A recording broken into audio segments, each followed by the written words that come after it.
दोस्तों आज हम जाने वाले हैं ऋषिकेश से गंगोत्री धाम।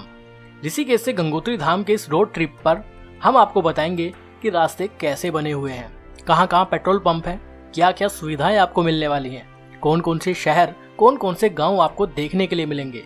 अगर आप इस साल गंगोत्री धाम यात्रा करने वाले हैं तो यह वीडियो आपके बेहद काम आएगी। तो वीडियो को पूरा जरूर देखिएगा और ऐसे ही एंटरटेनिंग और इन्फॉर्मेटिव वीडियोस देखते रहना चाहते हैं तो चैनल को सब्सक्राइब जरूर करें। साथ में बेल आइकन दबाने के बाद ऑल बटन पर क्लिक जरूर करें। वीडियो को ज़्यादा से ज़्यादा लाइक और शेयर जरूर करिएगा, क्योंकि आपके एक लाइक से, एक शेयर से, एक कमेंट से हमें मोटिवेशन मिलता है कि ऐसी ही इन्फॉर्मेटिव वीडियोस आप तक पहुंचाते रहें। तो वीडियो को लाइक शेयर कमेंट जरूर करिएगा।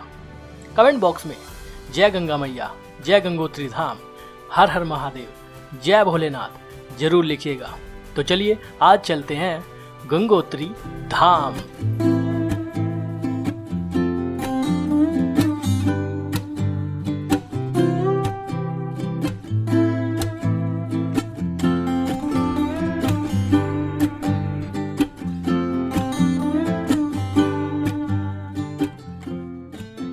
गंगोत्री धाम के इस टूर की शुरुआत होती है ऋषिकेश से। ऋषिकेश से गंगोत्री धाम के बीच की दूरी 268 किलोमीटर है। तो चलिए आज आपको ले चलते हैं ऋषिकेश से गंगोत्री धाम। फिलहाल ऋषिकेश का मार्केट पूरी तरह से बंद है, लॉकडाउन की स्थिति है, तो यहाँ पर पूरी तरह से मार्केट फिलहाल बंद है। ऋषिकेश से ही चारों धाम की यात्रा शुरू होती है। इस बार हम जा रहे हैं गंगोत्री धाम। ऋषिकेश से गंगोत्री धाम जाने के लिए हमें उत्तरकाशी वाले रोड पर जाना होता है। इस हाईवे का नाम है NH95। ऋषिकेश से नरेंद्र नगर की बीच की दूरी करीब 20 किलोमीटर है। रास्ता अब बहुत अच्छा बन चुका है। आप देख सकते हैं कि रास्ते की चौड़ाई पहले की अपेक्षा, अगर आप साल 2015 से पहले कभी गए हैं तो आपने देखे होंगे कि यहाँ रास्ते इतने चौड़े, इतने अच्छे नहीं हुआ करते थे। अब बहुत अच्छे रास्ते यहाँ बन चुके हैं। नरेंद्र नगर से 43 किलोमीटर की दूरी पर चंबा शहर स्थित है। चंबा उत्तराखंड और हिमाचल प्रदेश दोनों ही राज्यों में है। मैं उत्तराखंड की बात कर रहा हूँ। वैसे अब चार धाम सड़क परियोजना के बाद आपको चंबा मेन सिटी में एंट्री लेने की जरूरत ही नहीं पड़ेगी, क्योंकि यहाँ एक बहुत खूबसूरत टनल का निर्माण हो चुका है। आपको वह टनल भी हम दिखाने वाले हैं। तो फिलहाल हम चंबा की ओर चल रहे हैं। चंबा से आप टिहरी और धनौल्टी मसूरी की ओर भी निकल सकते हैं अगर आप मेन सिटी की ओर आते हैं। अगर आप बाईपास निकलते हैं तो आप टनल से होकर चंबा को क्रॉस कर सकते हैं। आप देख सकते हैं यह वो खूबसूरत टनल, 450 मीटर की यह टनल चंबा मेन सिटी के ठीक नीचे से बनाई गई है। अगर आप इस टनल से निकलते हैं तो आपको बहुत फायदा होगा, आप चंबा के ट्रैफिक से बच जाएंगे। इस टनल से निकलने के बाद आप आगे की ओर बढ़ सकते हैं। आगे के रास्ते भी बेहद खूबसूरत बन चुके हैं। चंबा से करीब 79 किलोमीटर की दूरी पर धरासू बैंड स्थित है और इस 79 किलोमीटर के बीच के रास्ते में आपको चिन्याली सोड़ जैसे खूबसूरत गांव देखने के लिए मिलेंगे। पेट्रोल पंप की मैं बात करूं तो ऋषिकेश, चंबा और धरासू बैंड के बीच की रास्ते में भी देखने के लिए मिल जाएंगे। धरासू बैंड वही जगह है जहां से यमुनोत्री धाम के लिए यात्रा शुरू होती है। धरासू बैंड से 62 किलोमीटर की दूरी पर बरकोट स्थित है और बरकोट से 52 किलोमीटर की दूरी पर यमुनोत्री धाम है। तो यह एक डाइवर्जन पॉइंट है जो चार धाम यात्रा के दौरान बेहद खास पॉइंट बन जाता है। हम गंगोत्री धाम की ओर जा रहे हैं तो हम धरासू बैंड से सीधे उत्तरकाशी की ओर निकल रहे हैं। रास्ता कहीं कहीं पर बहुत खूबसूरत बन चुका है तो कहीं कहीं पर पुराने वाले रास्ते ही अभी मौजूद हैं, लेकिन गंगोत्री धाम में भी चारों धाम की तरह ही बहुत खूबसूरत व्यूज हमें देखने के लिए मिलते हैं। ये वो रास्ता है जो धरासू बैंड से उत्तरकाशी की ओर जाता है।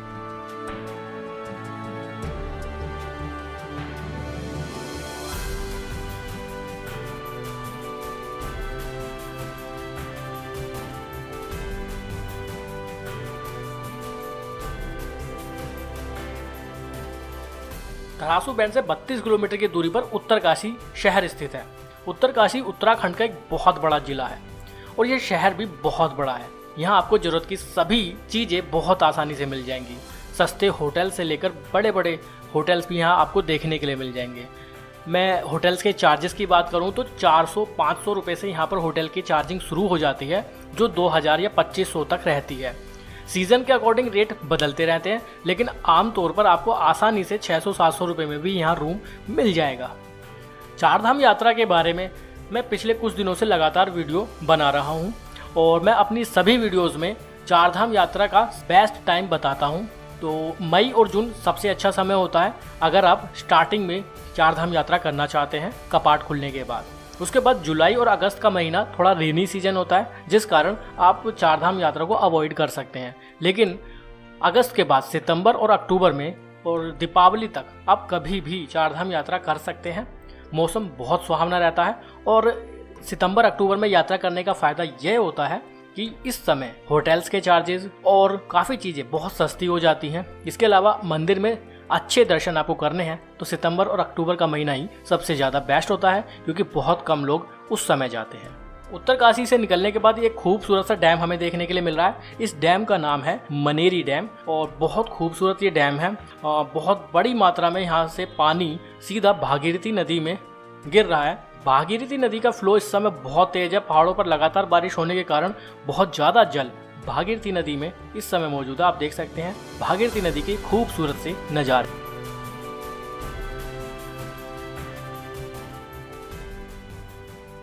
उत्तरकाशी से 32 किलोमीटर की दूरी पर भटवारी स्थित है।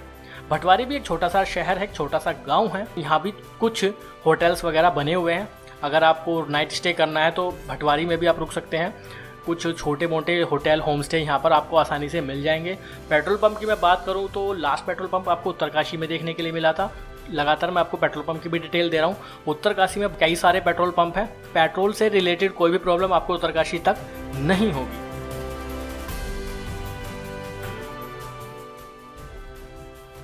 रास्ते में जगह जगह आपको इस तरह की बहुत खूबसूरत पॉइंट देखने के लिए मिलेंगे। ये एक बरसाती नाला है। पहाड़ों पर जब बहुत ज़्यादा बारिश होती है तो उस समय इन नदियों में, इन नालों में बहुत ज़्यादा पानी आने लगता है। तो ये नाले, ये नदियाँ रास्ते की खूबसूरती को बहुत ज़्यादा बढ़ा देते हैं।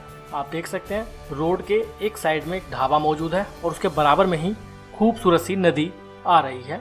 यहाँ कुछ लोग फोटो खिंचा रहे हैं, लेकिन ये एक फोटो खिंचाने के लिए अच्छा पॉइंट नहीं है, क्योंकि पानी का फ्लो कभी भी बहुत ज़्यादा बढ़ जाता है। तो गंगोत्री तक का ये रास्ता बेहद खूबसूरत रहेगा। अगर आप पब्लिक ट्रांसपोर्ट से आना चाहते हैं तो ऋषिकेश से भी आपको बसेस के ऑप्शन मिल जाते हैं, जिनमें चार्जेस रहता है 550 से 600 रुपये। आपको डायरेक्ट ऋषिकेश से गंगोत्री धाम तक के लिए मिल जाएगी। इसके अलावा शेयर टैक्सी भी आपको ऋषिकेश से मिल जाएगी, और आप पर्सनल टैक्सी बुक करके आना चाहते हैं तो उससे भी आ सकते हैं। उत्तरकाशी के बाद भटवारी और गंगनानी के आसपास का जो इलाका है ये लैंडस्लाइड जोन है। भटवारी से 16 किलोमीटर की दूरी पर गंगनानी स्थित है। आप देख सकते हैं ये गंगनानी के आसपास की जगह है और यहाँ से कुछ ही दूरी पर गंगनानी स्थित है, लेकिन यहाँ हमेशा अमूमन लैंडस्लाइड का चांसेस बने रहते हैं। रास्ता बार बार बनाया जाता है लेकिन बार बार टूटता है, क्योंकि यह क्षेत्र एक लैंडस्लाइड जोन बन चुका है।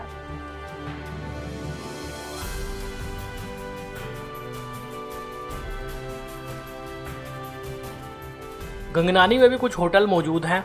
अगर आपको मजबूरन गंगनानी में स्टे करना है तो आपको गंगनानी में भी आराम से कुछ होटल्स की फैसिलिटी मिल जाएगी, जहां चार्जेस 500, 400, 600 इसी रेंज में रहते हैं। इससे ज़्यादा आपको पे करने की ज़रूरत नहीं है।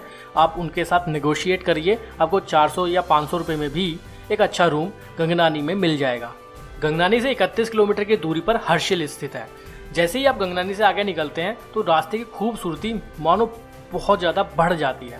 आप देख सकते हैं ये हर्षिल के आसपास का इलाका है, तो रोड पर खूबसूरती अचानक से बहुत ज़्यादा बढ़ जाती है। बहुत खूबसूरत रोड है, आपके सामने है। रास्ते बहुत खूबसूरत हैं। दोनों ही साइड में देवदार के, चीड़ के ऊंचे ऊंचे पेड़ हमें देखने के लिए मिल रहे हैं। अगर आप हर्षिल जाते हैं तो इसी रोड से लेफ्ट हैंड पर एक अलग रास्ता जाता है, उसमें नीचे की ओर जाते हैं तो हर्षिल वैली तक हम पहुँच जाते हैं। यहाँ आप देख सकते हैं कि यहाँ की खूबसूरती बहुत ज़्यादा बढ़ चुकी है। हर्षिल वही जगह है जहाँ पर बॉलीवुड की बहुत सी फिल्मों की शूटिंग भी हो चुकी है। उनमें से एक है राम तेरी गंगा मैली, जिसकी शूटिंग हर्षिल वैली में ही हुई थी। तो ये है गंगोत्री धाम की खूबसूरती।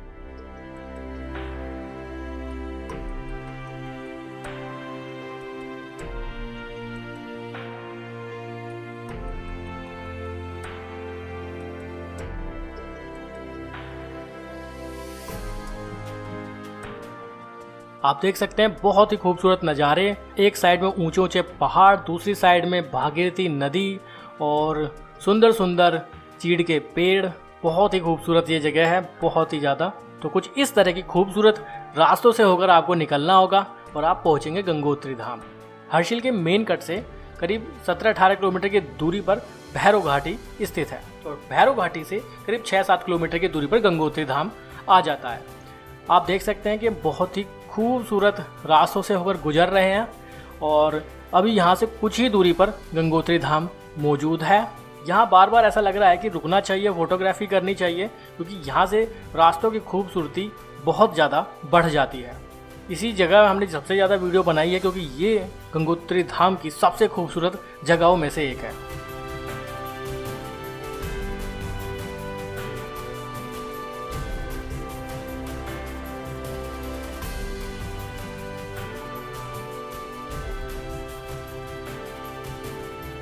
उत्तरकाशी के बाद काफ़ी ज़्यादा जगह ऐसी आती हैं जहाँ बहुत खूबसूरती आपको देखने के लिए मिलेगी। उत्तरकाशी से पहले आपको इतनी ज़्यादा खूबसूरती देखने के लिए नहीं मिलेगी, लेकिन जैसे ही आप उत्तरकाशी से निकलेंगे भैरवघाटी, गंगनानी के बाद हर्षिल के आसपास, तो बहुत ही खूबसूरत जगह आपको देखने के लिए मिलने वाली है।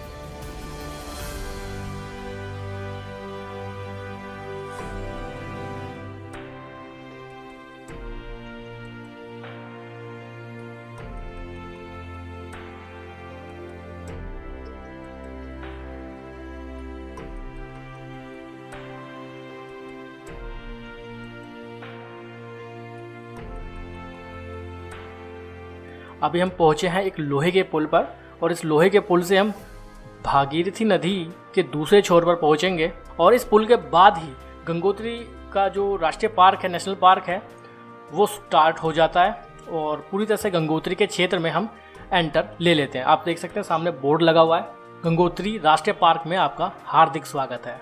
तो अब हम गंगोत्री धाम में लगभग एंटर ले चुके हैं। बहुत खूबसूरत जगह है, यही वो रास्ते हैं गंगोत्री धाम के।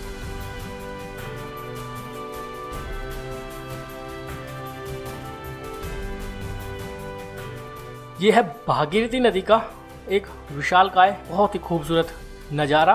भागीरथी नदी में अभी बहुत ज़्यादा जल है और गंगोत्री धाम से ये आप नज़ारा देख रहे हैं। यहाँ इसके पीछे गणेश मंदिर स्थित है और उसके ठीक पास में ही प्राचीन भागीरथी मंदिर बनाया गया है और इन सब के पीछे मुख्य मंदिर गंगोत्री धाम का स्थित है। बहुत खूबसूरत जगह है गंगोत्री धाम।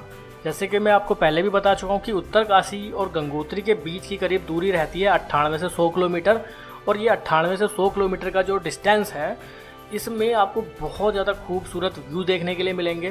बार बार मैं अपनी चारधाम यात्रा की वीडियो में बताता हूँ कि धार्मिक यात्रा के साथ साथ रोड साइड एडवेंचर, प्रकृति के खूबसूरत नज़ारे हमें देखने के लिए मिलते हैं, तो इसीलिए चारधाम यात्रा बहुत खास हो जाती है सभी लोगों के लिए।